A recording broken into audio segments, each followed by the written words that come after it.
Assalamualaikum warahmatullahi wabarakatuh.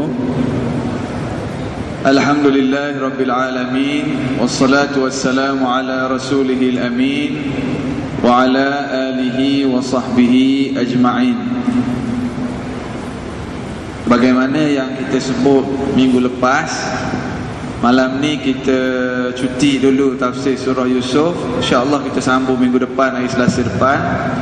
Kerana malam ni kita ada tetamu kita yang istimewa, Al-Fadil Ustaz Izhar Arif, pensyarah UKM, Universiti Kebangsaan Malaysia. Dan Ustaz Izhar adalah merupakan mursyid kepada program Imam Muda musim kedua dulu.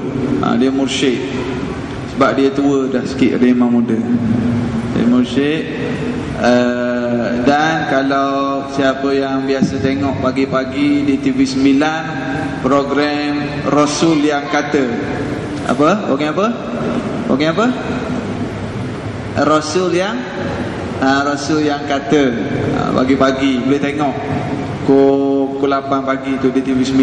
Dan Ustaz Izhar juga selalu muncul dalam program Tanyalah Ustaz, program Al-Hidayah, ada beberapa program lagi lah. Malam ni dalam program Tanyalah Ustaz Masjid Al-Islamiyah.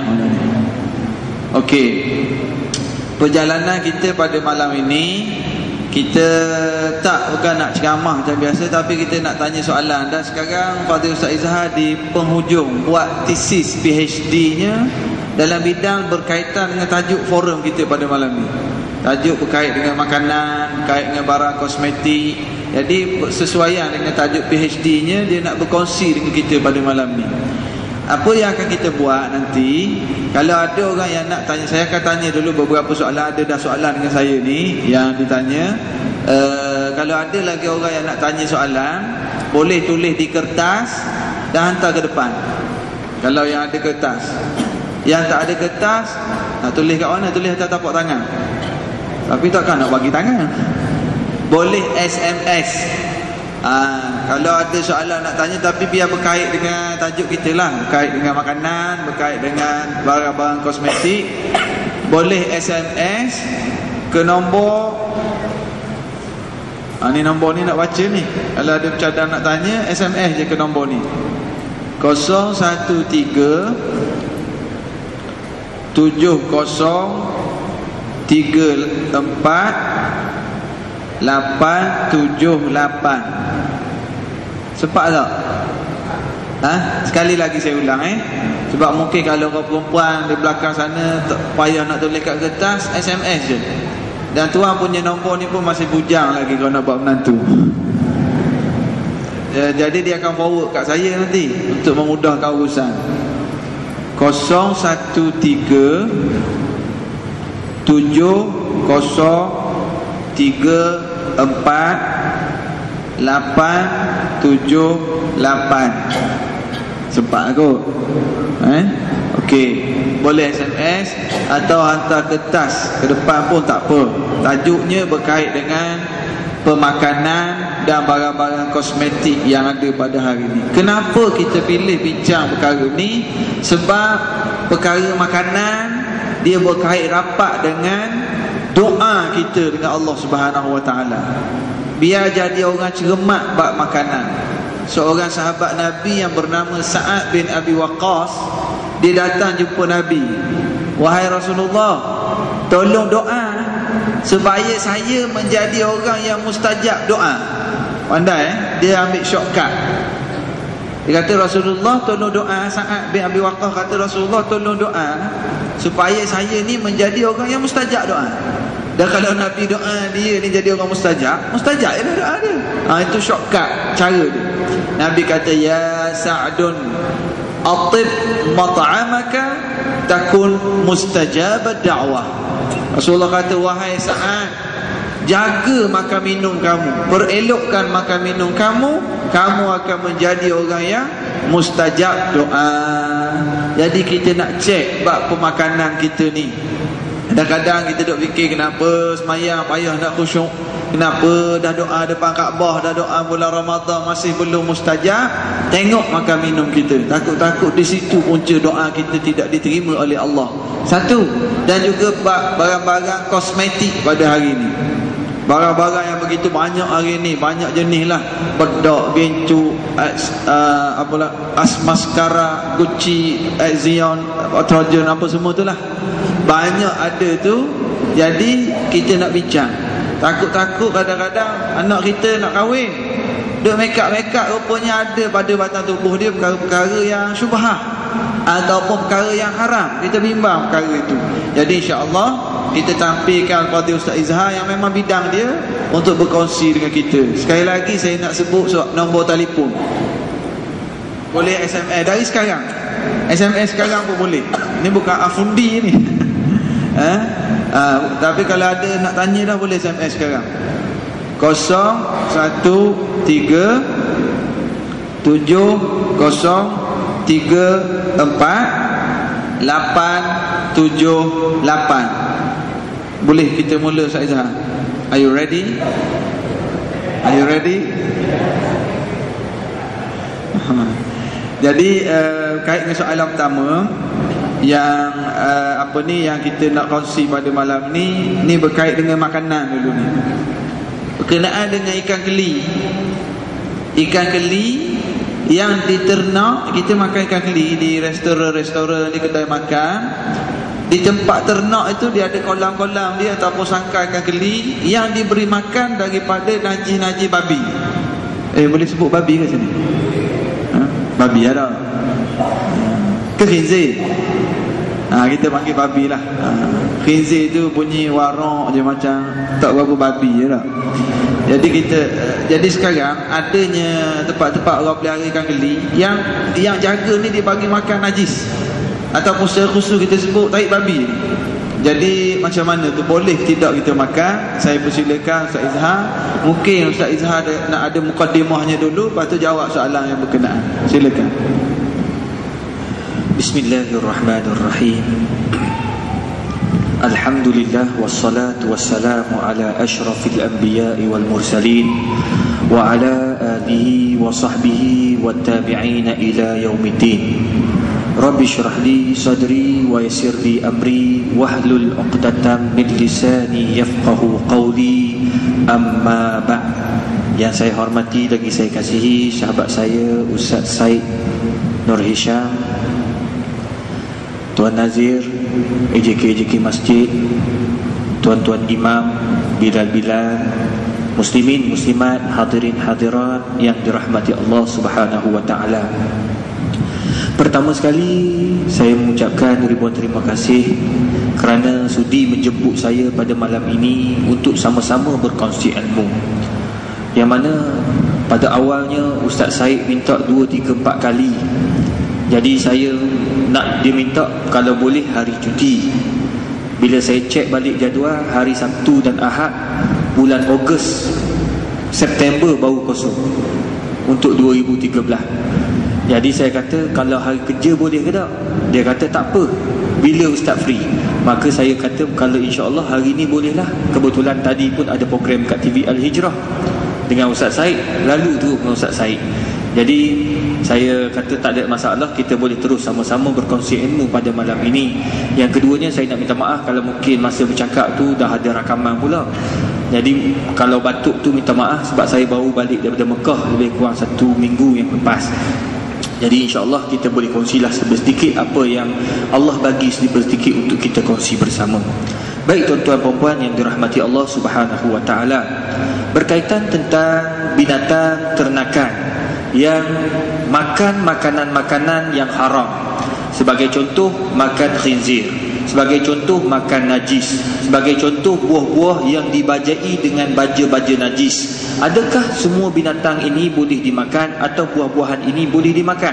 Tuan-tuan puan-puan yang dirahmati Allah, berkaitan tentang binatang, pertama isu binatang memang wujud. Saya terlibat dengan fatwa dan juga terlibat dengan penentuan halal untuk negeri Selangor dan juga untuk JAKIM. penentuan halal. Jadi kita dapati bahawa terdapat penternak ikan keli dan juga ikan pahang tu ikan apa? Ikan yang orang buat masak sedap. Ikan patin. Ya, ikan patin yang diberi makan oleh penternak.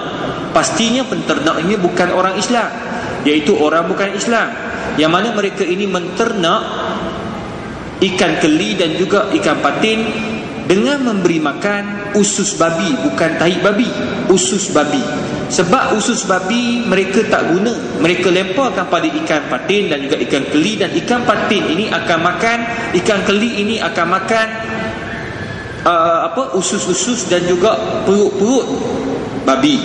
Maka binatang ini akan cepat membesar, gemuk cepat. Dan baru-baru ini masa kami bentang dekat IKIM, ada orang bahagian perikanan dia beritahu bahawa sekarang ni terdapat makanan-makanan ikan dibuat daripada tablet daripada babi dan disahkan oleh bahagian perikanan. Jadi sekarang ni diangkat ke JAKIM untuk buat kajian seterusnya untuk mengeluarkan fatwa dan mewajibkan makanan-makanan ikan mesti kena ada halal juga. Sebab ada orang JAKIM bagi tahu bahagian halal, dia kata kalau kita letak halal dekat makanan ikan, takut anak kita, bini kita buat masak pula. Kata rakyat Malaysia ni tak bodoh lagi, dia tahu makanan ikan dengan makanan manusia. Jadi makanan ikan pun memang kena ada halal pada hari ini. Baru ni orang bagi tahu pula bahawa makanan kucing dia buat daripada gelatin dan juga daripada lemak babi untuk memberikan binatang itu gemuk. Memang kajian yang dibuat oleh seorang profesor daripada UIA, dia rasa dapat profesor dah, sebab masa tu dia buat kajian tentang makanan daripada usus babi. Mereka mengatakan bahawa kajian menunjukkan bahawa daripada babi ni dia memudahkan binatang cepat gemuk, sebab terdapat banyaknya lemak, banyaknya pelbagai lah, orang kata apa, macam menggemukkan binatang ini banyak pada babi. Jadi mereka buat makanan ikan daripada babi, mereka buat makanan ayam daripada babi, mereka buat makanan kucing daripada babi. Sekarang ini boleh tak kita makan ikan-ikan yang makan makanan daripada babi ataupun najis? Pertama, tuan-tuan dan puan yang dirahmati Allah, hukum makan makanan tersebut ataupun haiwan tersebut secara terus adalah haram. Ini dalam mazhab Syafi'i dan juga semua pandangan ulama mazhab kecuali Imam Malik rahimahullahu taala. Mazhab Maliki kata telah berlaku proses perubahan istihalah, berlaku perubahan daripada halal kepada haram, daripada haram kepada halal, halal kepada haram, begitulah seterusnya. Jadi dia kata tidak ada masalah sebab dia hanya makruh saja. Tetapi dalam mazhab Syafi'i, jumhur Hanafi dan Maliki Hambali mengatakan haram makan ketika itu.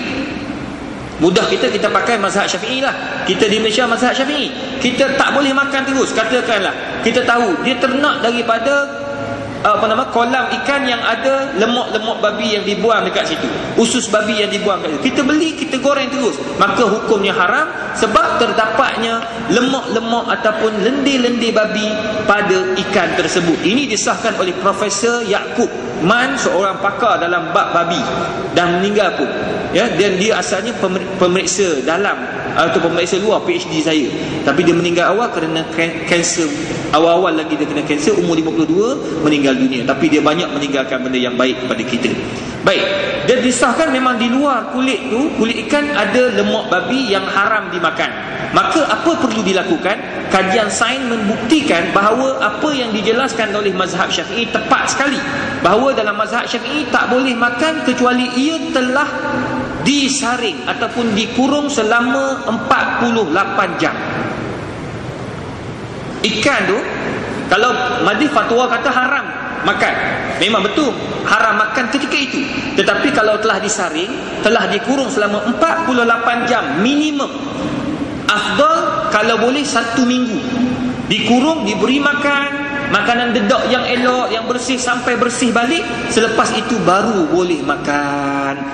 Itu disebut oleh kebanyakan ulama dalam mazhab Syafi'i, termasuk Imam An-Nawawi rahimahullahu taala. Ini ikan yang dikatakan dalam hadis Nabi al-jallalah.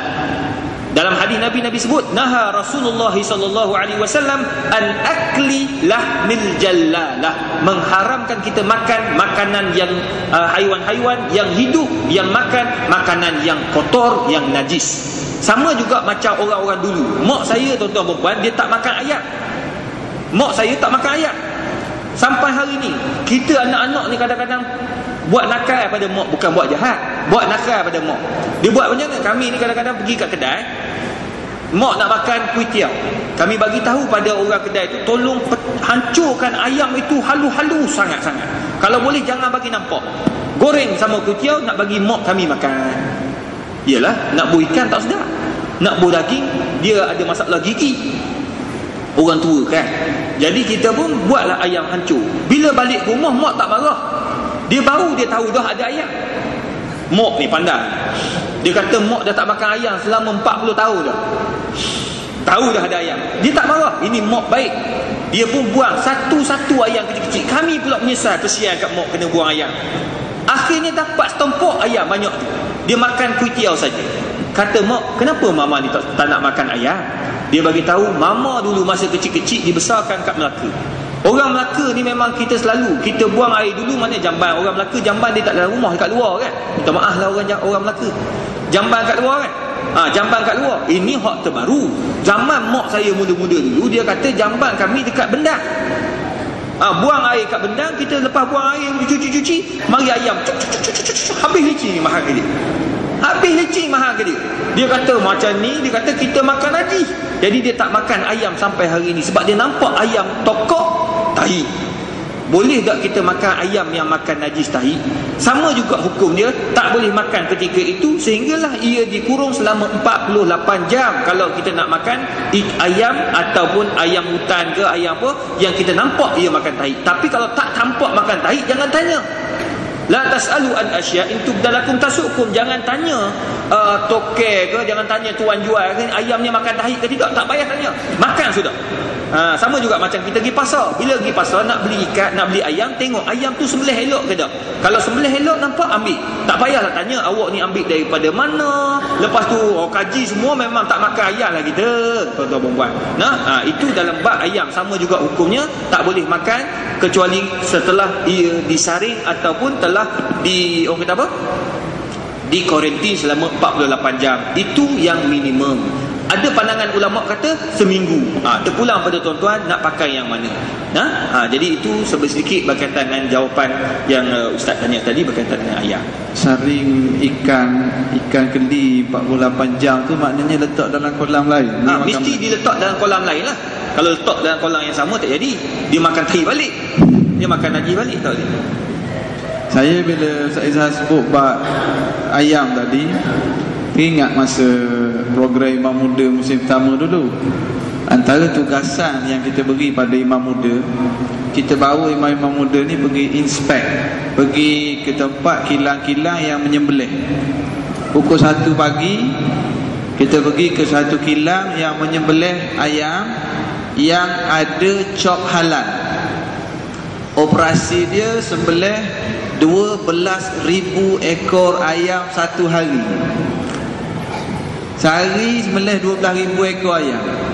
Jadi kita pergi tengok pukul 1 pagi tu, masuk bilik mesyuarat. Saya tengok dekat dinding tu ada 8-9 orang board director. Nombor 1 Melayu, baki semua Cina. The group gitu. Dan ni yang ada cok halal ni. Masa tu ada pegawai JAKIM, pegawai Jawi, Ustaz Amri. Saya tanya, Ustaz, seorang je Melayu, 8 orang Cina semua. Nak buat macam mana Ustaz? Dia orang mohon, cukup sifat, cukup spek, kita bagi halal. Tak apalah. Briefing. Lepas selesai, kita pergi tengok tempat sembelih. Tempat sembelih tu ada tempat stunning ni dia bagi kena current. Tapi tak matilah, supaya ayam tu tak bergerak. Ini fatwa kebangsaan pun mengizinkan current yang tak mematikan ayam, cuma tersengih gitu, tak gerak. Jadi senang nak sembelih. Stunning, lepas tu ada tempat sembelih, tempat basuh pisau, tempat bersihkan kulit. Ada satu tempat tu Cina tu terang, ini dia panggil checker yang ditugaskan untuk cek sembelih tu sempurna ke tidak. Cina tu kata, ini kita cek itu syah ataupun tidak syah itu ayam. Ayam. Saya tanya dia, itu kalau yang tidak syah macam mana? Itulah tak putus sempurna lah. Macam mana? Dia kata dalam berapa ekor, ada satu ekor yang tidak syah. Dia kata biasanya dalam 60 ekor, 70 ekor, adalah seekor yang tak sah. Bayangkan kalau 12,000 ekor satu hari. Ada 70 ekor, ada seekor yang tak sah. Saya tanya pegawai JAKI tu, tiap-tiap hari ke datang cek ni, inspect? Dia kata tak ustaz, kita datang sekali-sekala je, ad hoc tu pun kita tak cek 12,000.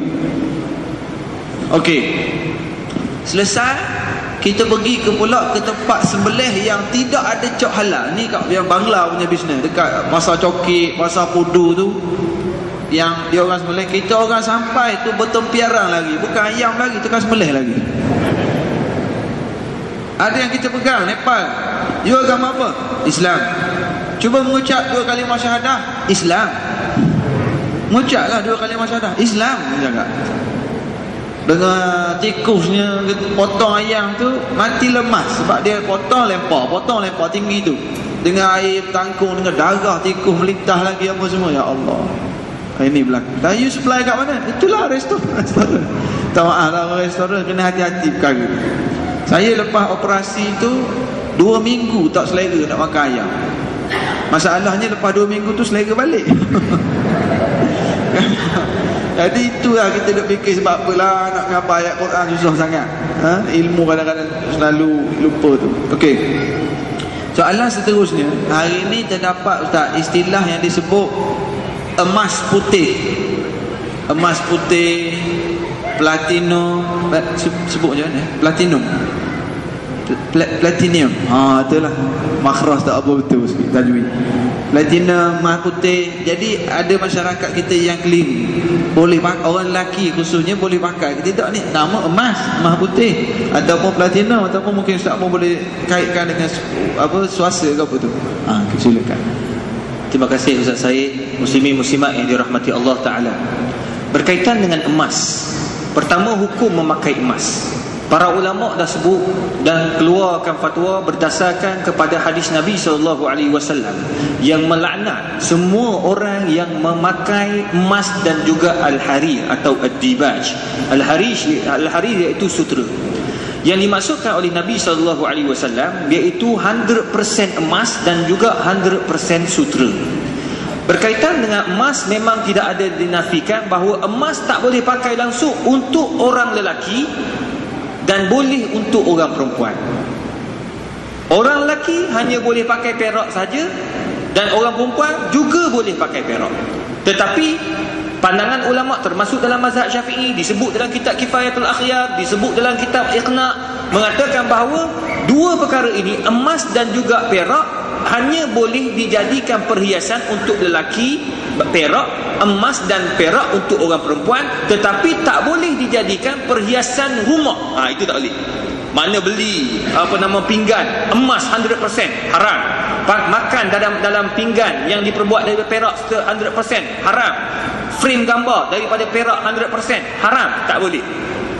Sekarang ni isu dia, boleh tak orang lelaki pakai suasa? Belum masuk emas putih lagi, suasa dulu. Suasa, para ulama meletakkan hukum memakai suasa adalah makruh. Afdal tinggalkan. Nak pakai tak apa. Dan suasa ini, bagaimana berlakunya suasa? Suasa dia campur antara emas dan juga perak. Perak lebih kurang 75%, manakala emas 25%. Ini saya tanya sendiri kepada pakar buat cincin, perak dan suasa di Kelantan, yang mana mereka mengatakan persatuan pembuat cincin di Kelantan, mereka tidak akan letak emas lebih daripada 25%. Sebab dia kata kami orang Kelantan sangat berpegang dengan halal dan haram. Kalau pergi dekat orang bukan Islam, memang dia letak suasa dia 50% ke atas, pasti haram. Jadi orang Melayu buat 25%, maka boleh pakai, cuma hukumnya makruh saja. Nak tinggal pun tak apa, nak pakai pun tidak ada masalah. Itu bab suasa. Baik, dalam bab suasa ini timbul yang baru pula. Orang pakai emas putih. Emas putih. Emas putih ni fatwa kita dah keluar, fatwa kebangsaan keluar, fatwa negeri Selangor keluar, fatwa antarabangsa juga mengeluarkan fatwa. Emas putih hukumnya adalah sama macam emas kuning. Emas putih sama macam emas kuning. Orang kata, ustaz, beli emas kuning satu set, kalau orang perempuan kahwin, berapa ustaz? Saya dah lama tak kahwin. Berapa kan satu set? Lebih kurang 10,000. Kalau emas putih ni satu, kalau gelang apa? Orang kata apa ni? Rantai, gelang, cincin, hak putih, hak nipis, hak halus tu 10,000 lebih. Lambat lagi. Mak. Lepas tu kalau kata emas kuning murah, lebih kurang tu juga kalau satu set lah. Tapi sekarang ni emas putih bila kita beli mahal, jual tak ada harga. Hukumnya tetap sama, haram pakai untuk orang lelaki. Cuma kalau nak jadikan macam swasta, campur 25% emas putih dalam perak, nak jadikan cincin itu macam ni, dia kilat. Ni bukan ni perak. Dia kalau yang swasta putih sekarang ni, dia bukan swasta kuning. Swasta kuning orang tak nak buat, dia kata rasa macam makruh, dia kata macam makruh. Jadi dia bubuh swasta putih, dia panggil swasta putih, dia panggil emas putih, campur emas putih. Dulu kalau swasta, harga dia 800 untuk satu cincin, seutas cincin emas kuning campur perak, lebih kurang 800. Tapi sekarang ni kalau campur emas putih, harga dia bukan 800, 25% emas putih campur dengan perak 75%, harga dia boleh mencecah hampir 5,000 untuk seutas cincin. Tak masuk batu lagi. Batu tengok pula lah kualiti batu. Maka dalam hal ini, kalau kata emas putih itu 25% juga, maka orang lelaki boleh pakai, tak ada masalah. Sebab apa? Emas putih dia sama hukum dia macam emas kuning. Tetapi kalau emas putih 100% orang lelaki pakai, hukumnya tetap haram. Berdasarkan kepada hadis Nabi SAW, dikiyahkan kepada emas kuning, yang mana seorang sahabat dia pakai cincin daripada emas. Lalu depan Nabi nampak, Nabi ambil di tangan dia, Nabi ambil dan Nabi lempar di satu tempat. Maka sahabat ini pun senyap.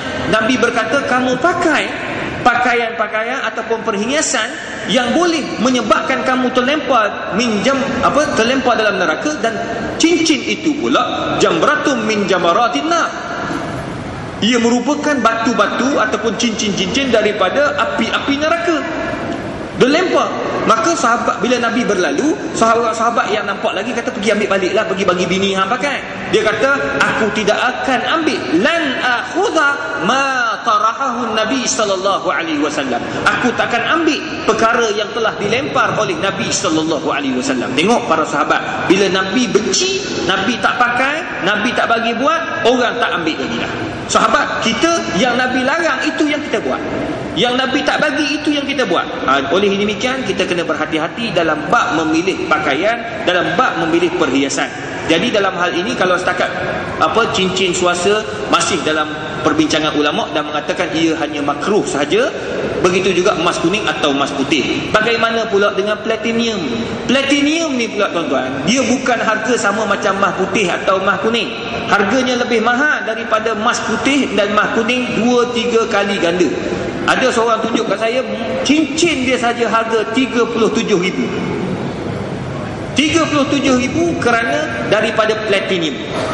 Maka hukumnya boleh pakai ke tak? Selain emas, bukan daripada emas, orang lelaki silakan pakai selagi mana ia tidak membazir. Ustaz, 37,000 tak membazir ke? Tak membazir, sebab dia gaji dia sebulan 120,000. Kereta dia ada 7 biji, dan ke-7 dia pakai. Bini dia ada 4, alhamdulillah. Jadi tak ada masalah bagi dia untuk pakai. Rumah dia semua besar-besar belaka. Jadi orang kata, ustaz, membazir itu macam mana? Kena faham definisi apa maksud membazir. Membazir ni, kita beli banyak-banyak, kita himpun banyak-banyak dan tidak pakai, maka itu namanya membazir. Tapi kalau kita beli, kita pakai, kita guna, maka ia termasuk dalam firman Allah, ala bi ni'mati rabbika fahaddis. Tidakkah dengan nikmat Allah itu kita guna bersama, kita rasa bersama, orang fakir rasa, orang miskin rasa, kita yang ada duit ni pun rasa nikmat tersebut. Maka tidak ada salahnya orang kaya nak pakai, tak ada masalah. Contoh yang kita boleh ambil daripada Abu Hanifah rahimahullahu ta'ala. Kalau kita baca riwayat Imam Abu Hanifah ketika dia meninggal dunia, dia meninggalkan 500 helai jubah. Dia meninggalkan 500 pasang kopiah, 500 pasang, orang kata apa? Selipar. Orang tanya, kenapa banyak sangat? Sebab Imam Abu Hanifah merupakan seorang imam yang kaya, dan dia juga seorang penderma yang paling banyak di zamannya. Tengok Imam Abu Hanifah. Orang kata mungkin Imam Abu Hanifah jahil. Tak, jangan cakap macam tu. Imam Abu Hanifah antara dianggap sebagai salah seorang daripada guru kepada Imam Syafi'i rahimahullahu ta'ala. Jangan duk kata dia jahil, sebab mazhab dia sangat kuat, pandangan fiqh dia sangat kuat. Kita kena saling hormat menghormati. Mungkin dalam pandangan saya ini, dalam masalah fiqh terdapat berbeza pandangan. Berbeza pandangan ini tuan-tuan sangat baik. Dia tidak boleh kita pegang dengan satu pandangan. Mungkin orang tu dia pegang dengan pandangan A, maka alhamdulillah, silakan. Kalau mungkin orang tu dia pegang dengan pandangan B, silakan, sebab ia masalah fiqh. Masalah fiqh ni kita boleh berbeza-beza pandangan, dan kita kena terbuka selagi mana pandangan itu berdasarkan Quran dan Sunnah. Contoh Imam Syafi'i, bila dia pergi ke satu masjid dekat Maghribi, dekat satu tempat yang dikatakan masjid yang pernah disolat oleh Imam Abu Hanifah, Imam Syafi'i tak angkat kunut ketika solat subuh. Sahabat tanya, sahabat Imam Syafi'i kata, kenapa tak angkat kunut wahai imam? Sebab ihtiraman li Abi Hanifah, aku nak hormat pandangan Abu Hanifah yang tak kunut sembahyang subuh. Cantik kan? Jadi tak payahlah kita nak menghukum seseorang yang berpegang dengan pandangan yang lain. Jadi dalam hal ini, platinum silakan pakai, tidak ada salahnya selagi mana ia tidak membazir.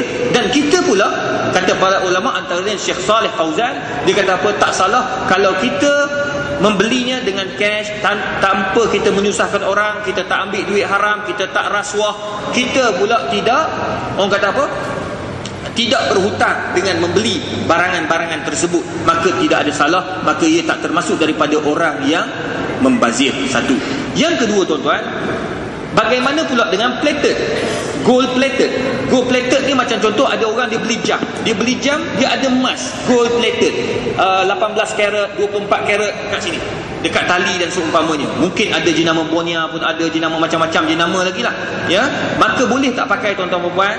Ia dibenarkan pakai sebab sangat sedikit karatnya, sangat sedikit kadar emasnya, tidak melebihi dalam mazhab Syafi'i 49% ke atas. Maksudnya tidak melebihi daripada kadar yang diharamkan. Maka boleh pakai. Sama juga dengan sutera. Macam ramai orang tanya saya, ustaz boleh tak kami duk pakai sutera pada hari Qaumi? Kalau kerja kami ni kerja government, kerja government, kami pakai sutera pada hari Khamis, boleh pakai ke tak? Boleh pakai, sebab sutera yang dibuat itu adalah sutera sinai, sutera buatan, bukan sutera betul. Sebab kalau sutera betul harganya sangat mahal. Saya pernah tanya satu kedai, dia jual tie saja, tie satu jenama, memang 100% silk, 100% orang kata apa, sutera, harganya RM2,800. Tak payahlah kalau tak ada duit, tak payah. Jadi tak payah beli. Sebab apa? 100% silk, dan hukumnya haram pun orang lelaki pakai. Bahkan orang yang menjual pun cakap, dia kata kami jual untuk orang kafir saja, bukan untuk orang Islam. Tapi kalau kita tengok hukum, kalau lepas menjual ni, kalau dia nak jual untuk orang kafir pun tak boleh. Benda haram pakai untuk orang Islam, haram jual untuk orang kafir, haram juga jual untuk orang Islam. Wallahu a'lam bisawab. Maknanya kalau nak pakai platinum tu kena ada 4 isteri lah. 37,000 tadi. Jadi Ustaz Izhar dah tegang panjang. Cuma ada satu perkara yang orang lelaki boleh pakai, emas. Ada satu yang orang lelaki boleh pakai emas, iaitulah gigi. Gigi boleh tak? Gigi dan hidung. Sebab zaman Nabi dulu pernah berlaku dalam perang, ada sahabat yang pergi berperang patah hidung. Jadi diambil emas untuk renovation hidung dia, nak baiki hidung. Dan zaman kemudian ini ulama mengkiaskan keharusan gigi emas berdasarkan peristiwa hidung tadi. Okey Ustaz. Soalan seterusnya berkenaan dengan collagen. Kolagen yang diguna pakai oleh orang pada hari ini untuk mengekalkan ketegangannya. Nampak tua tu tak nampak tua, dia rasa dengan usaha dia, jadi boleh ke Ustaz untuk penggunaan tu?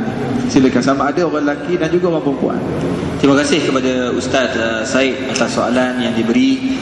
Berkaitan dengan kolagen, tuan-tuan perempuan, sebelum saya sebut kolagen, saya nak sebut ada satu produk baru sekarang ni untuk muka. Orang perempuan mungkin tahulah, dia pakai, orang kata apa, pencuci muka yang ada manik-manik gold. Ada ke? Orang perempuan pakai?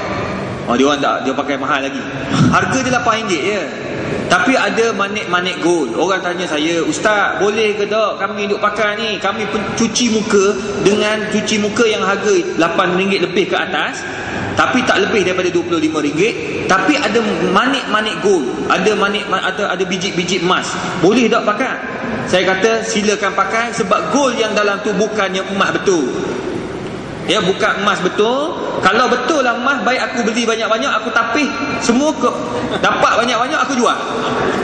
Itu lagi baik. Dah, sekarang ni emas tengah mahal. Macam mana pula dia jadikan cuci muka, buang masuk dalam lubang tahi semua?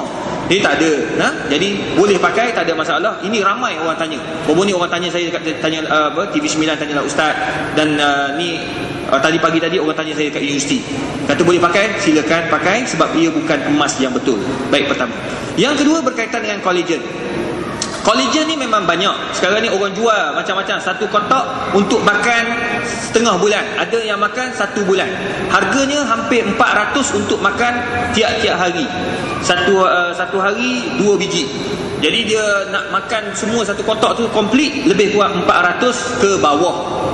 Boleh tak pakai? Boleh tak makan? Apa kesan kolagen? Bila kita makan kolagen, muka kita nampak cerah, muka kita nampak tegang, muka kita nampak segar. Boleh tak makan? Silakan makan, selagi mana ia tidak daripada bahan-bahan yang haram. Pertama. Yang kedua, ada cop halal.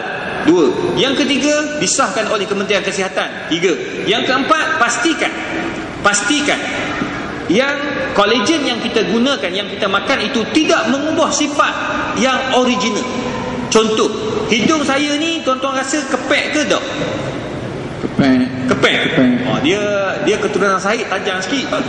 Saya katakan kepek. Saya pergi makan kolagen, dia ada 2 cara. Pertama, makan itu lambat sikit, nak cepat cocok. Dia ada 2 cara. Atau cocok vitamin C. Cocok, dia mesti pergi pada pakar-pakar dia lah, doktor perubatan ataupun kosmetik. Bila kita cocok atau kita makan, dia mengubah langsung hidung kita. Daripada kepek macam saya ni, jadi macam Datuk Shah Rukhan gitu, tajam depan gitu. Ataupun dagu saya ni dia kalau tengok daripada sisi tepi ni tak berapa nak seksi, dia ke bawah gitu. Bila makan kolagen, dia tu ke depan keluar gitu. Gitu. Tengok sekarang nak muntah rasa.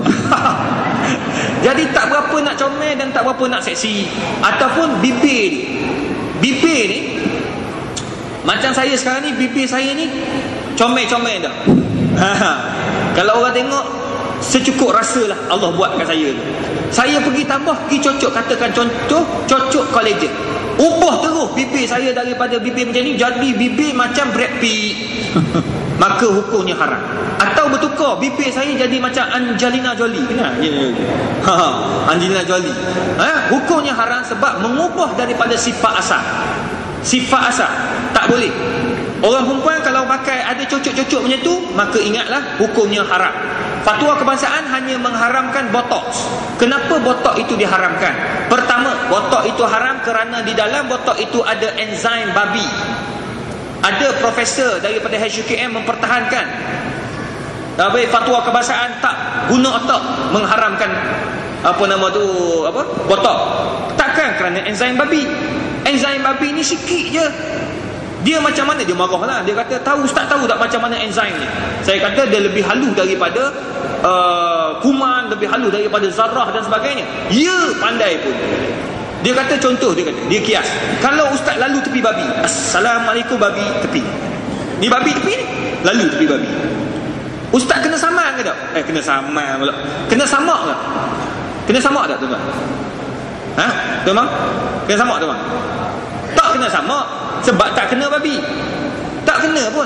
Dia kata itulah dia. Kalau kita tengok dari sudut dalam detailnya, memang ada terbang, orang kata apa, macam kuman, macam orang kata apa, macam yang kecil-kecil ni lah, melekat apa? Hama babi tu melekat kat badan ustaz, melekat kat baju ustaz. Patut ustaz kena samak lah. Saya kata buat apa nak pergi masuk lab? Kita dah lalu tepi babi, pergi masuk lab, cek memang confirm ada lah. Jangan tanya banyak-banyak. Sekarang ni isu dia tak sama. Sekarang ni kita lalu tepi babi, tak ada orang nak tidur dengan babi pertama. Yang kedua, tak ada orang nak bela babi, orang Islam. Yang ketiga, tak ada orang nak pakai barang-barang daripada babi, kulit babi apa semua orang tak nak pakai. Sekarang ni yang dalam botok ni, kamu pergi ambil enzim babi.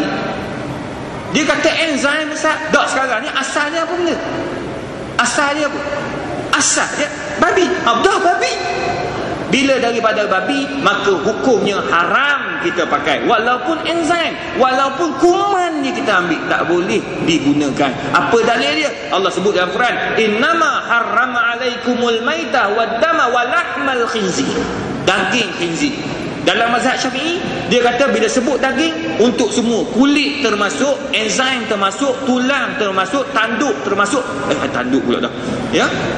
Babi hutan ada tanduk, dia ada tarik. Semua tu haram diguna pakai. Maka botok haram dimakan sebab dipakai kerana ada enzim babi. Yang ketiga, botok ni dia boleh mengubah langsung. Boleh mengubah langsung. Sebab ada artis kita, tak payah saya sebut nama, memang tuan-tuan pun tahu, dah sebut dalam surat khabar pun dia orang ni, mengaku dia secara live dalam surat khabar. Selalu ni kalau bab-bab yang macam ni, dia selalu pada hari Ahad lah.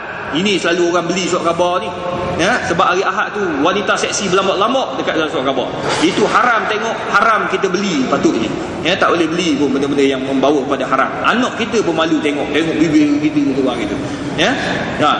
Dia kata saya sangat menyesal kerana bibir saya ini, saya ikut kawan-kawan cocok botok.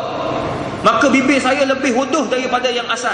Asal dulu seksi dah, lepas cocok lagi teruk bibir tu membesar gitu. Jadi kurang comel. Dia kata saya amat menyesal dengan apa yang saya lakukan. Ya, betul. Sebab apa? Dia mengubah secara langsung yang fizikal asal, maka hukumnya haram. Asal kulit macam saya ni, nak kata putih tak putih. Baru balik Mekah, dia hitam sikit lah. Kita sama putih je. Dia hitam sikit. Kalau saya cocok botok, dia boleh tukar jadi putih. Bukan sebab makan tempe. Tuan-tuan, saya makan tempe tiap-tiap hari, tak putih-putih ke? Jangan cakap benda yang Allah haramkan, benda yang fatwa haramkan, jangan naik komen-komen. Mu tak pakai, mu pakai senyap-senyap dia. Bila mu cakap kata makan tempe, macam mu perli pula hukum Allah Ta'ala. Jadi jangan perli. Bukan sebab tempe. Tempe mu makan 3 tong daripada kecil pun mu takkan, ya, satu hari 3 tong makan, takkan jadi putih tempe ni. Mana kajian saintifik? Nah, jadi dia cocok botok. Cocok botok ni dia macam mana tuan-tuan? Dia 3 sini, 3 sini, 3 sini, 3 sini, 3 sini. Banyak 3 tak? Tuan-tuan kalikanlah. Maknanya 5 kali 3. Berapa? 15 kan? 15 kali 3. Lepas tu setiap satu suntikan harga dia tuan-tuan dan puan 1,400. Satu suntikan 3 berapa tak? Kali 3, kali 3, kali 3, kali 3, semua kali 3. Maksimum boleh tahan 6 bulan sahaja. 6 bulan sahaja. Lepas 6 bulan kalau tak cocok, dia akan balik pada normal dan akan memberi kesan kepada pemakan. Jangan mudaratkan diri kamu, mudaratkan orang lain, iaitu anak bini kamu, dengan terpaksa kamu berjimat duit untuk bayar botox. Sebab apa? Haram. Membazir kat situ. Sia-sia. Sampai setiap 6 bulan kamu kena continue buat bubuh. Kalau Ustaz Said ni kalau bubuh botox ni, berubah langsung muka. Sungguh, memang berubah. Nak kata Brad Pitt dah lah, berdoa sangat. Bawa sikit Brad Pitt lah, gitu. Dia jadi putih, Hrithik Roshan dia kata sudah. Jadi akan berubah 100%, maka hukumnya haram di menurut fatwa kebangsaan. Jadi kita akui bahawa botok ini tak boleh pakai. Manakala collagen dia tidak mengubah, cuma dia sama macam kita makan collagen, makan vitamin C, dia hanya menambahkan kesegaran muka saja dan tidak mengubah. Tapi kalau jenis yang mengubah itu, tuan-tuan tak payah beli siap-siap, hukumnya adalah haram.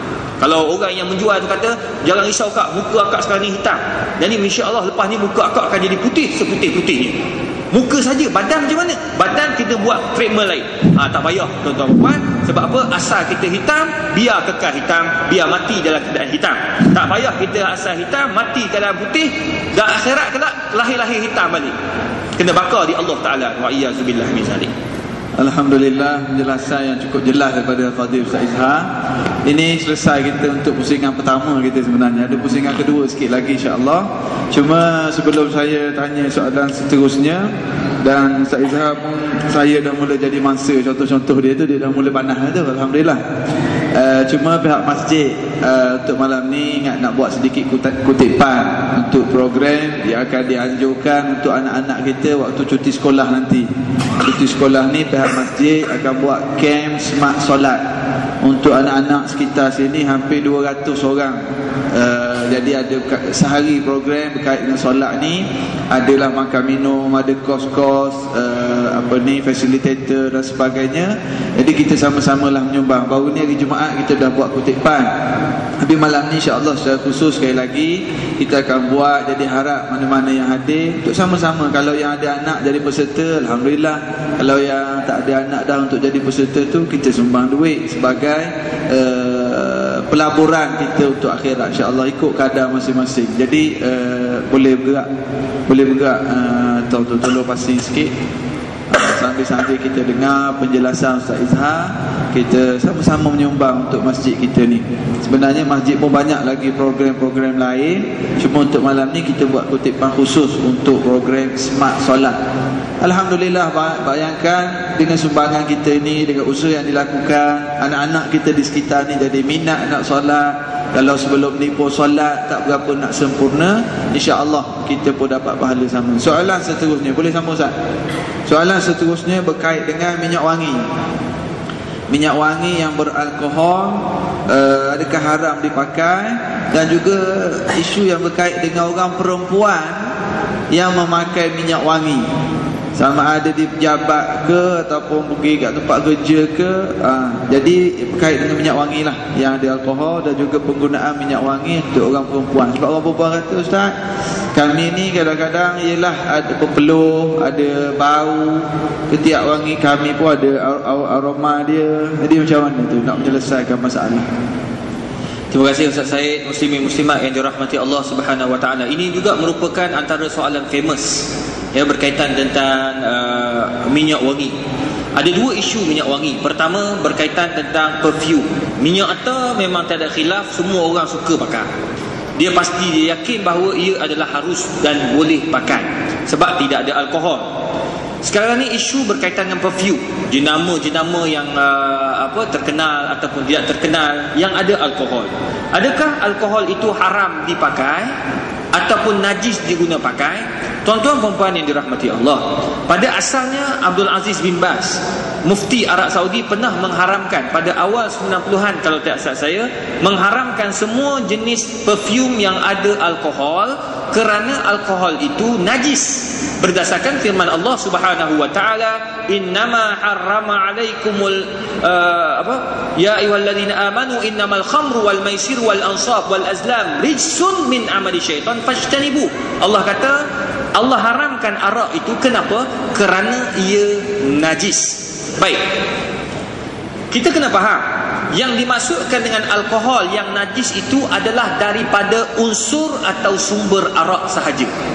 Contoh, ambil arak, alkohol daripada arak dimasukkan di dalam minyak wangi, maka hukumnya haram pakai dan hukumnya najis dipakai, sama ada untuk solat atau di luar solat, tak boleh pakai langsung. Sebab apa? Najis. Kita ambil daripada arak. Begitu juga arak najis tak boleh diletakkan dalam makanan, dalam apa jua keadaan sekalipun. Sebab Nabi sebut qaliluhu wa kathiruhu haram. Sikitnya arak itu haram, banyaknya arak itu haram. Begitu juga dalam hadis yang lain, ma askara kathiruhu wa qaliluhu haram. Dalam hadis yang lain Nabi sebut setiap perkara yang memabukkan, sikit dia haram, banyak dia haram. Jadi semua minuman-minuman yang memabukkan haram, dan di dalam arak tersebut ada alkohol. Alkohol yang kita ambil itu letak dalam makanan haram.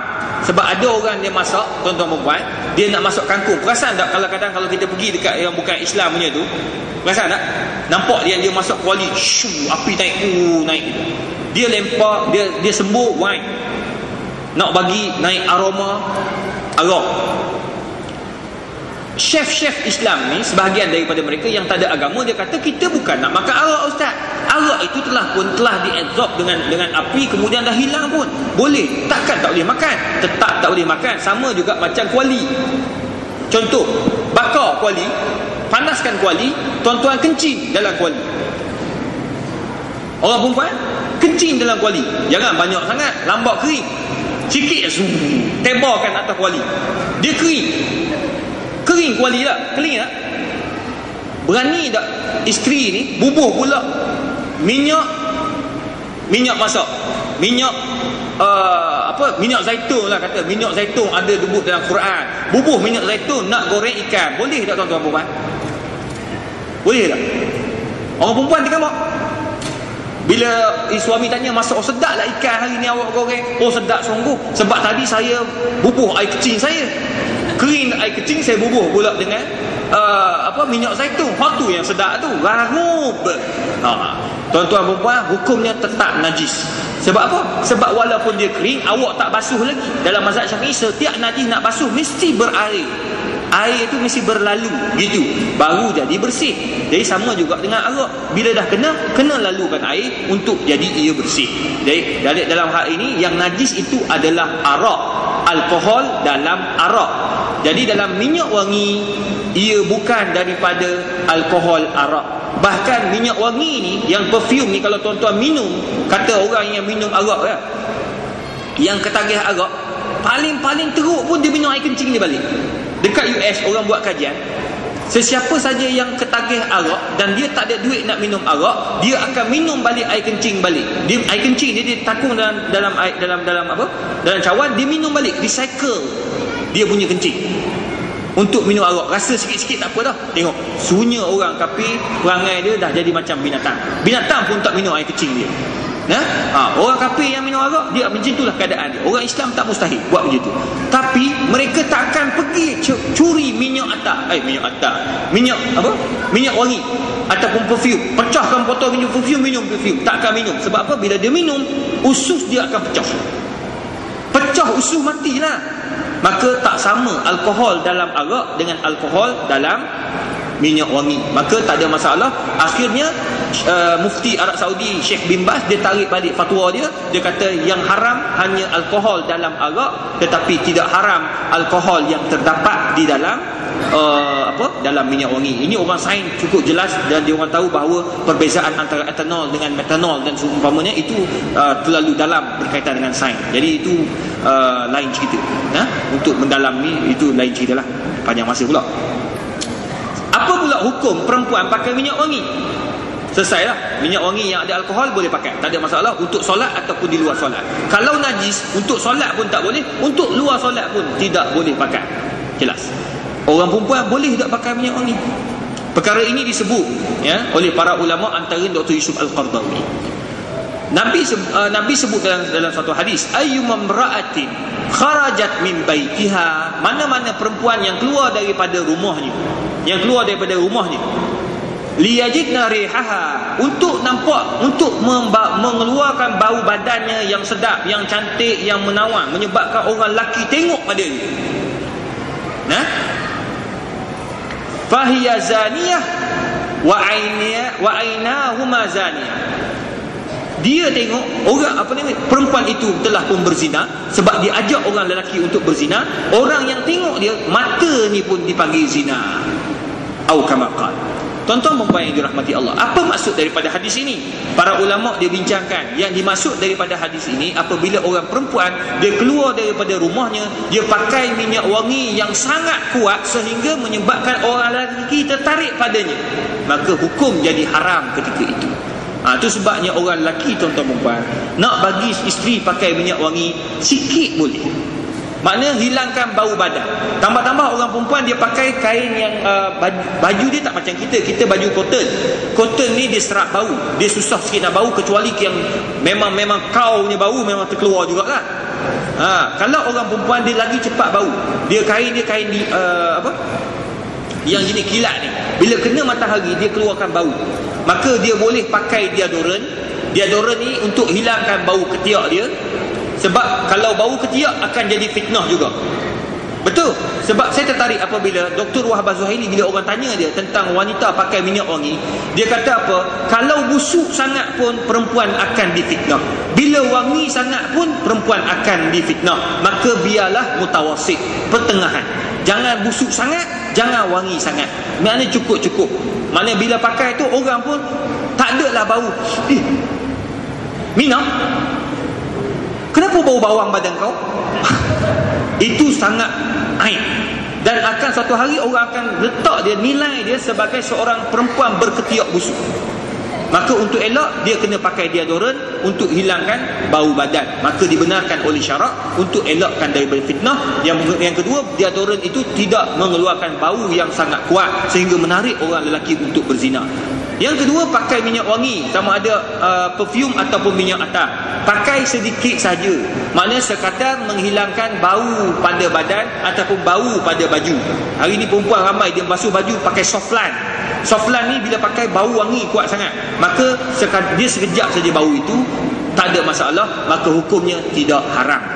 Yang jadi haram bila kita pakai tu memang nak tarik orang lelaki. Dah pakai kat rumah. Tu Dr. Wahbah Zuhaili kata apa? Dabit dia pakai kat rumah. Dia punya prinsip pakai kat rumah sekejap, balik kat rumah. Bila keluar pejabat. Bila keluar pejabat, bila sampai pejabat, dah tak boleh pakai lagi minyak wangi. Ni letak pula satu lagi, Gucci by Gucci dalam handbag. Sampai kat pintu pejabat, 3 kali. Nak duduk dekat meja, 3 kali. Makna hukum jadi haram. Sebab apa? Niat dia dah berubah. Bukan untuk hilangkan bau badan, tetapi nak tarik orang biar tengok kepada anggota tubuh dia ataupun tertarik dengan kecantikan dia. Wa'iyadzubillahi min zalik. Maka oleh demikian, orang perempuan biarlah orang panggil apa? Pertengahan, tidak terlalu busuk dan tidak juga terlalu wangi. Wallahu a'lam. Cuma waktu malam, kalau suami suka minyak wangi, wajib pakai minyak wangi. Sebab Nabi sebut, ayyumam ra'atin matat wa zawjuha radin anha dakhalatil jannah. Mana-mana perempuan, kata Nabi, yang mati suami dia redha dengannya, maka dia masuk syurga. Maka pakailah wangi-wangi untuk suami, insya-Allah kita masuk syurga.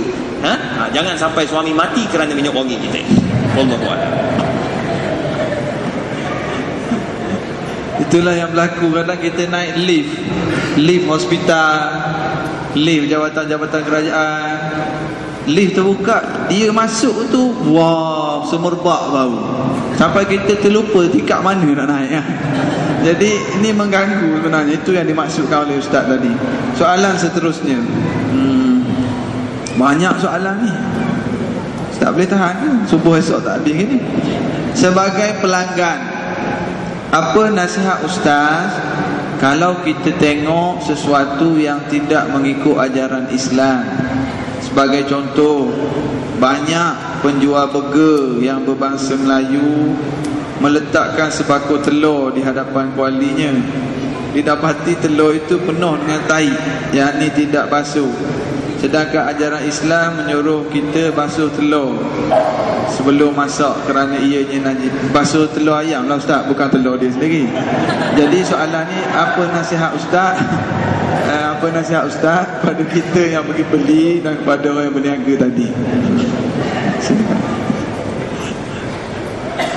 Moderator pun nakal. Baik tuan-tuan dan puan, wajib ke atas kita. Memang Islam sebut dalam Quran, la tasalu an asya'in tubdalakum tasukum. Jangan kamu mencari, meneliti, mengkaji sampai menyusahkan kamu untuk makan. Ya, bertanya sampai menyusahkan kamu. Dalam hal burger ni tadi, itu tanggungjawab kita. Kita pergi makan, kita tak kaji. Kita nak tunggu burger, tengok-tengok telur tak basuh. Kita dah tahu dah bahawa Nabi haramkan kita makan najis. Islam haramkan kita makan najis. Maka kalau kita nampak pada telur itu ada najis ayam, tidak boleh makan. Tambah pula dia pegang, dia pecah pak, masuk sekali dengan tahi-tahi. Maka telur tersebut menjadi haram makan, kena buang telur tu kalau ikutkan hukum. Ustaz, boleh tak kita buang yang atas saja? Tak boleh, sebab ia bercampur. Dia asalnya cecair. Bila kena dia kering. Jadi dia dah bercampur ketika cecair, bukan kena ketika kering. Lain dengan hadis Nabi yang suatu hari saman ni bahasa Arab, bahasa Melayu saman bukan minyak sapi, mentega ya, minyak sapi mentega yang jenis adik-beradik dia lah, tikus lalu atas dia. Zaman dulu mungkin tikus tak makan bakteria banyak sangat ataupun makan benda-benda kotor, maka tak ada lah kena penyakit kencing tikus dan seumpamanya. Sekarang tak boleh lah. Sekarang dia lalu, bahkan doktor kata kalau ni cawan-cawan kat rumah, kalau rumah kita didapati ada tikus, jangan minum terus, basuh dulu. Sebab sekarang ni kita khawatiri kawan saya meninggal kerana tikus, demam tikus, virus tikus tu. Penyampai radio tu nama apa, yang Dim Beramboi, kencing tikus. Kawan saya meninggal baru-baru ni, pensyarah UKM, tikus juga, kuman tikus. Tikus sekarang ni sangat bahaya. Kalau boleh kena berjaga-jaga. Zaman Nabi tak ada macam tu. Mungkin tikus dulu jenis baik, bersih sikit. Dia lalu atas minyak sapi, lalu Nabi suruh buang yang kawasan dia lalu tadi. Dan riwayat dia mati atas tu, Nabi suruh buang yang atas, pakai yang bawah sebab dia kering sifatnya. Tapi kalau campur dalam air, walaupun setitik jatuh najis, maka hukumnya adalah najis. Jadi telur tadi, bila masa kita goreng, dia berair, mana dia berbentuk cecair, bercampur dengan najis, dah merebak najis itu, maka hukumnya haram makan. Jadi tanggungjawab kita, tak boleh makan. Bila sampai tengok, Allah minta maaf lah bang, batal lah tadi 5 biji burger special. Kenapa ni saya dah buat ni? Dok, najis masuk, saya tak nak basuh dulu. Tanggungjawab kita. Baru-baru ni orang duk tanya banyak saya, orang hantar dalam Facebook, dalam Twitter, Ustaz, betulkah Starbucks itu haram? Starbucks, saya kata sekarang ni nak cakap halal haram bukan saya nak ingat, sebab sekali meeting halal terdapat 90 syarikat kita duk tengok setiap bulan. 90 syarikat nak minta halal, CJ halal. Mana saya nak ingat? Starbucks ke apa benda ke, tak kira lah burger ke apa benda, tak ingat kita, banyak sangat. Yang familiar kita ingat lah. Jadi dia tanya, Starbucks tu halal ke tidak Ustaz? Saya kata sekarang ni pergi dekat syarikat tersebut, kedai tersebut, masa masuk tengok ada tak logo halal. Very simple. Jadi seorang profesor ni, dia tengok saya punya Twitter, dan dia pun pergi dekat satu kedai dekat Putrajaya. Dia nak minum. Bila sampai dekat depan tu, dia tengok orang yang jaga cashier depan tu kata, masuk tuan, silakan cik. Saya nak tanya sikit ni, ada CJ halal tak? Tengok. Bila tanya CJ halal, orang tu kata, ada dekat cashier dalam. Prof ni pula pergi pula kat cashier dalam, tanya, saya nak tengok mana CJ halal. Dia pun tengok dinding, dia pula tengok dinding. Patutnya Prof dia tengok dinding, dia tengok dinding. Rasanya kat sini tak ada, dekat HQ ada. Bila macam tu, dia kata minta maaf, bukan saya orang bodoh. Setiap syarikat HQ kena ada halal, yang bawa franchise dia ni pun kena ada halal. Tuan-tuan kena tahu tu. Macam makan KFC, dia kena ada halal. Walaupun HQ ada halal, yang dekat sini Subang Jaya ni mesti kena ada halal. Kalau tak ada halal, jangan makan. Mudah je, simple. Pizza Hut, pergi Pizza Hut, tengok ada halal atau tak ada halal. Kalau ada halal, masuk. Kalau tak ada halal, jangan masuk. Itu je. Sebab kita takut dia masukkan bahan-bahan yang haram. Ayam-ayam yang diambil bukan daripada sumber yang haram, yang halal. Itu yang kita risau. Macam Ustaz Syed kata, memang banyak ayam-ayam yang tak disembelih dengan betul diedarkan ke syarikat-syarikat dan juga kedai-kedai makan. Wa'iyyazubillahi min zalik. Jadi bila tuan-tuan minta gitu, dia tanya halal tu, baru akhirnya dia orang minta halal, tuan-tuan puan. Tengok sampai peringkat itu. Pernah saya pergi Shah Alam, ada satu kedai makan. Saya sampai dengan seorang jemaah lepas ceramah. Bila sampai tu, tuan kedai suka sangat lah. Ustaz datang Ya Allah, nak ambil gambar, nak letak kat gambar dekat kedai ni.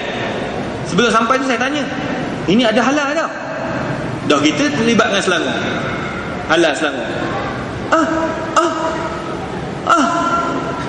Tak minta lagi. Oh, minta maaf, saya tak makan kecuali ada cok halal.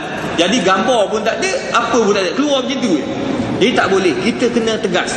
Nak buat kedai makan, kena ada cok halal. Bila ada cok halal, baru orang yakin nak makan. Sebab kalau tidak, orang kafir akan ambil kesempatan ke atas kita. Tuan-tuan perempuan, terus saya cakap, sahabat-sahabat saya yang dalam halal Jakim, kalau buat meeting 3 hari, tak jumpa ayam.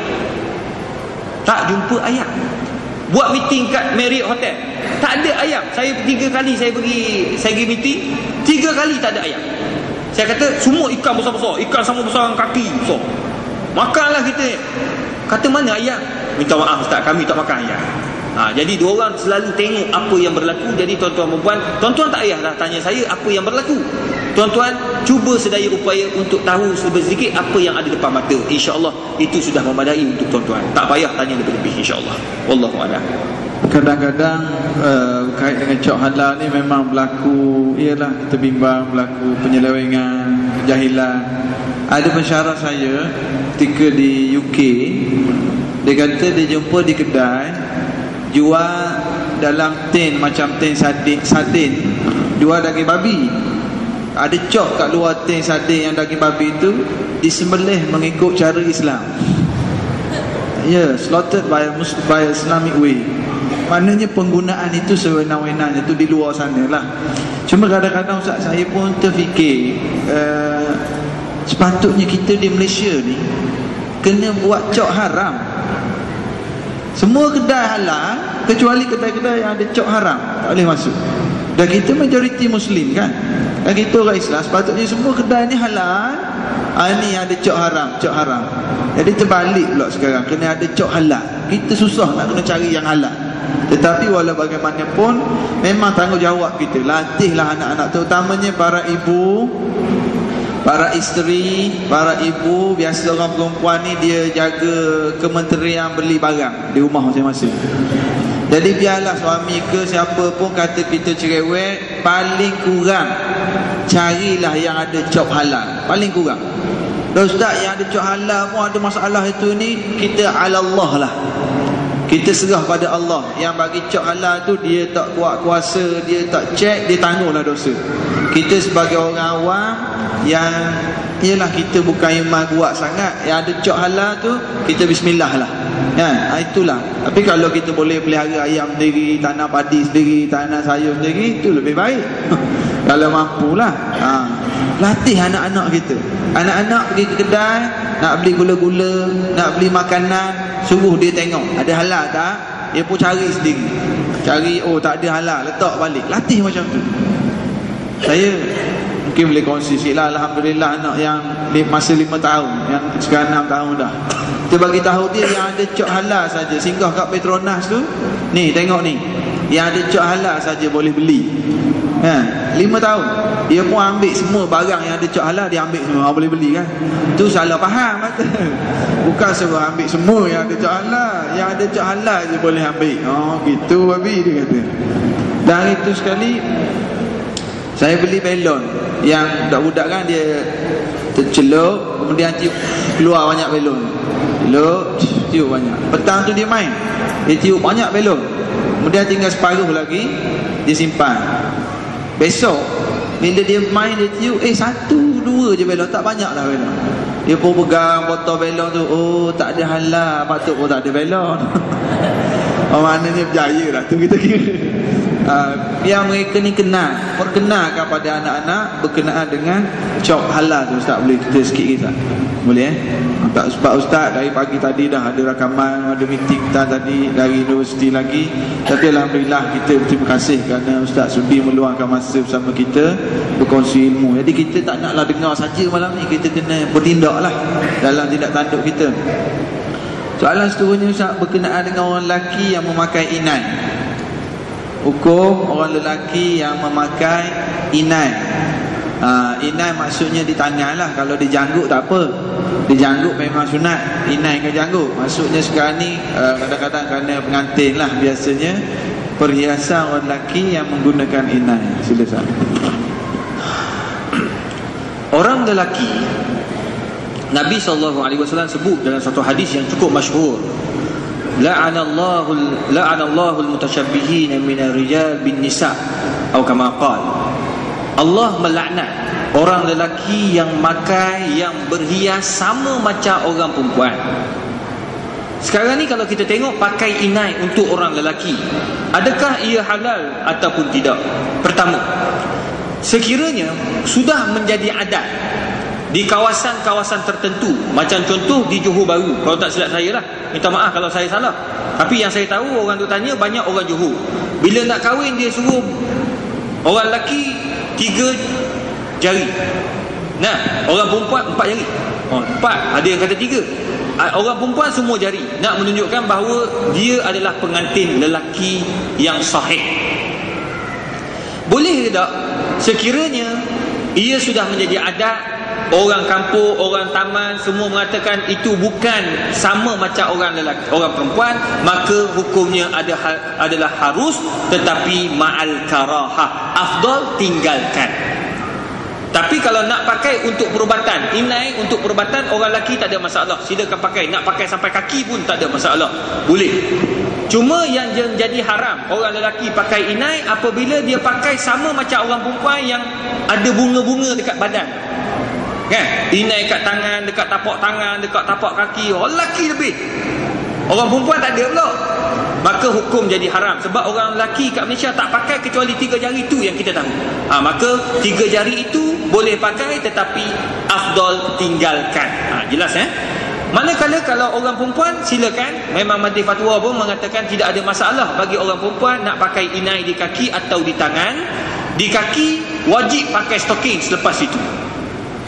Sebab dalam mazhab Syafi'i, aurat lelaki, aurat perempuan semua tubuh termasuk kaki, kecuali muka dan pergelangan tangan saja. Jadi orang perempuan kalau pakai inai di tangan masih tidak dikira aurat.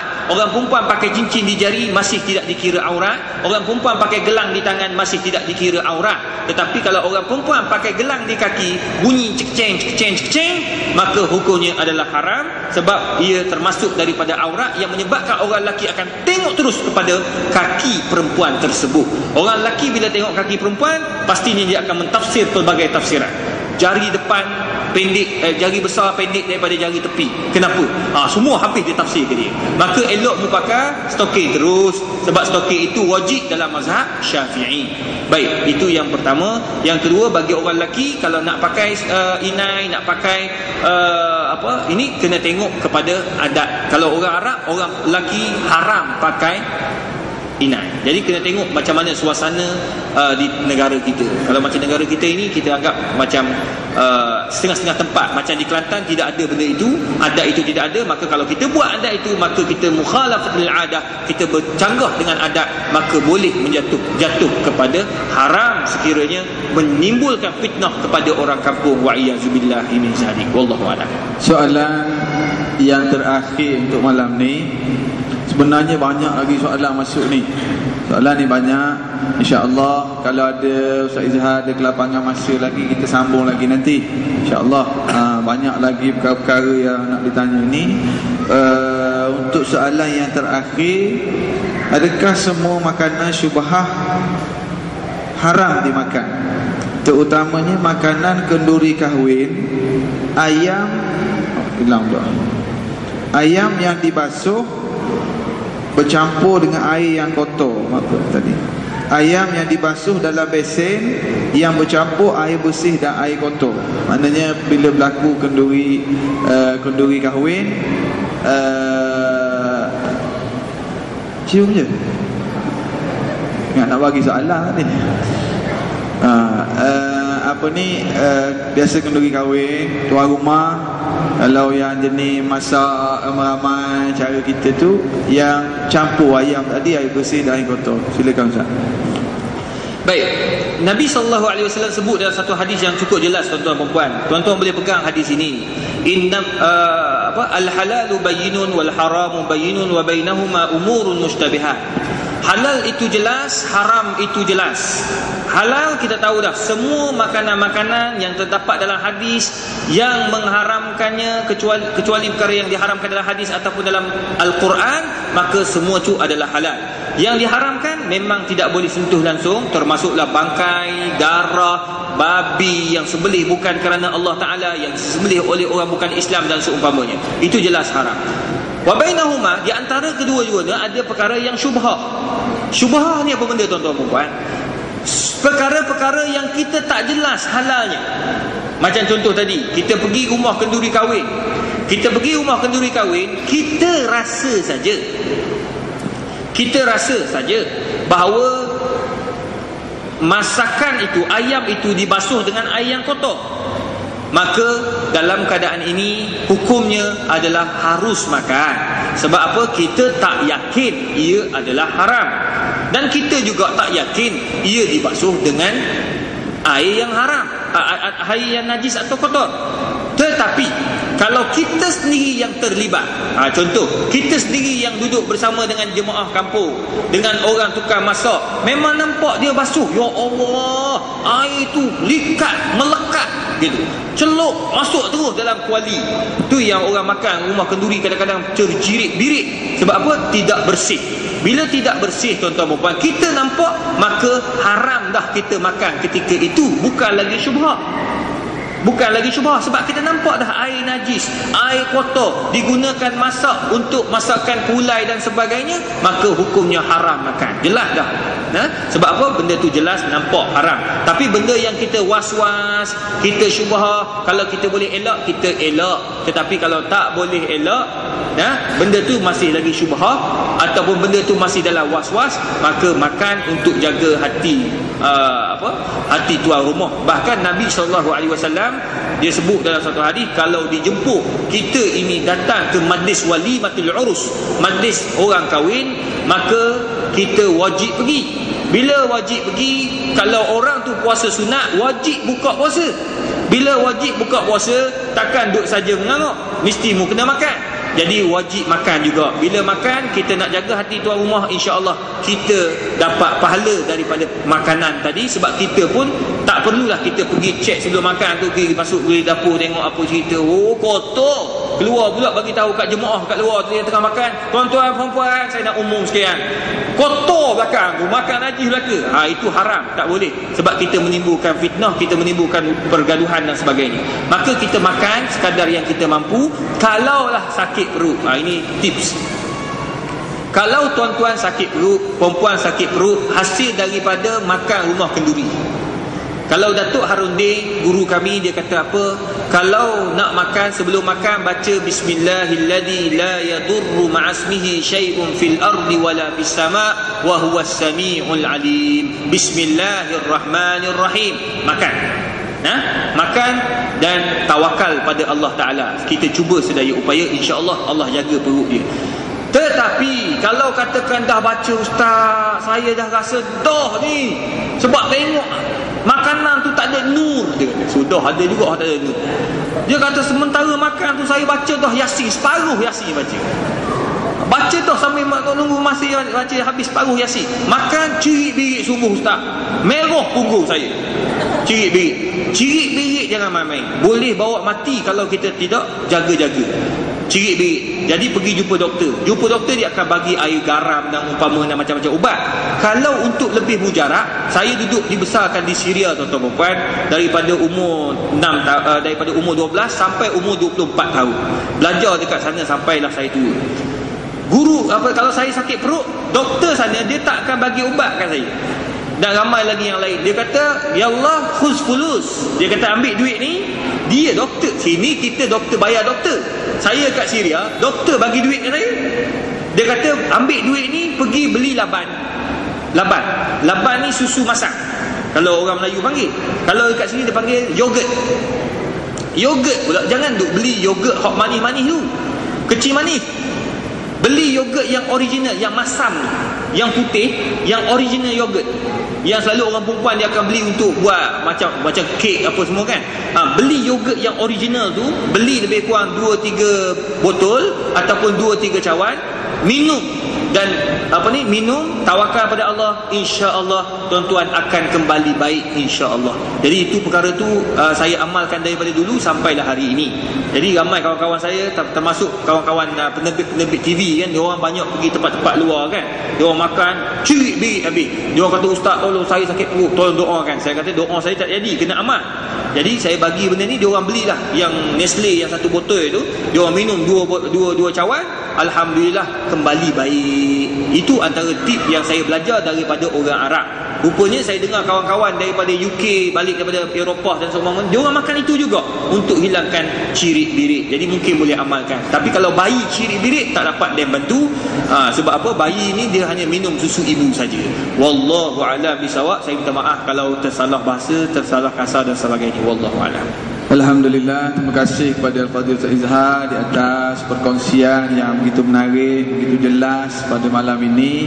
Saya minta maaf banyak-banyak kepada orang yang menghantar soalan yang tak sempat saya baca. Ada lagi soalan-soalan lain lagi yang di-forwardkan pada saya ni. Tapi minta maaf sebab masa kita tidak sesuai. InsyaAllah kalau ada kesempatan kita jumpa lagi bersama Al-Fadhil Ustaz Izhar. Dan untuk kuliah tafsir surah Yusuf kita akan sambung bagaimana biasa pada hari Selasa minggu depan. Akhir sekali, ilmu kita dah dapat, sedikit perkongsian kita dah dengar tadi, tinggal untuk amalan. Cermat dengan makan minum, sebab pernah Nabi bercerita tentang seorang anak muda yang bermusafir jauh, mengangkat tangan menadah ke langit, dia berdoa dengan penuh khusyuk, doa khusyuk musafir, tetapi Allah tidak mustajabkan doa dia sebab ada makan minumnya yang haram. Jadi hati-hati dengan makan minum. Ini yang kita bincang, makan minum yang fizikal. Ada juga dia makan yang halal dah, tetapi duit yang digunakan itu duit tipu orang, tipu dalam perniagaan, hutang sengaja tak bayar, rasuah dan sebagainya. Itu pun makanan yang asal fizikalnya halal juga boleh bertukar menjadi haram, waliyazbillah. Sekadar itu majlis kita pada malam ini, moga-moga diberkati oleh Allah dan kita semua mendapat manfaat. Wallahu a'lam. Assalamualaikum warahmatullahi wabarakatuh.